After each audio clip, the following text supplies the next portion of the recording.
التاريخ سنة 1869 والمكان قاعة من قاعات المحاضرات في كلية من كليات لندن، والحضور هم نخبة من الطبقة الأرستقراطية في بريطانيا.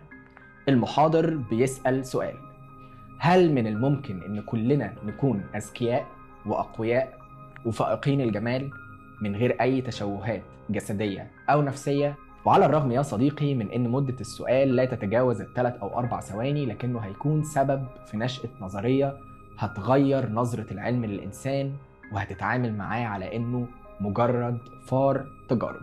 المحاضر اللي سأل السؤال كان فرانسيس جالتون، مؤسس علم اليوجينيا أو علم تحسين النسل. ونظرية اليوجينكس أو تحسين النسل باختصار يا صديقي قايمة على فكرة إن إحنا ممكن من خلال دراسة جينات البشر وتحديد مستوى ذكائهم نوصل أو نقدر نخلق عرق اسمه العرق الذهبي، خالي من كل المشاكل الجسدية